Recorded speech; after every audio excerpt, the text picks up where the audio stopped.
अरे कभी जहन्नम के बारे में सुना भी है, कभी जहन्नम का तस्वुर किया भी है।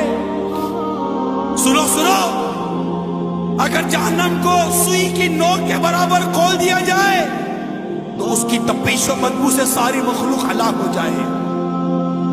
अहले जहन्नम का जो मशरूब पीने के लिए दिया जाएगा, अहले जहन्नम को जो मशरूब पीने के लिए दिया जाएगा वो इस कदर खतरनाक है कि अगर इसका एक डोल दुनिया में बहा दिया जाए तो दुनिया की तमाम खेतियां बर्बाद हो जाए, ना अनाज उगे ना फल। कभी सोचा जहन्नम का तस्वुर किया? जहन्नम के सांप और बिच्छू बेहद खौफनाक है। हदीस शरीफ में है जहन्नम में अजमी ऊंटों की गर्दन की मिसल बड़े बड़े सांप होंगे तो दो सखियों को डसते होंगे। वो ऐसे जहरीले होंगे कि अगर एक मर्तबा काट ले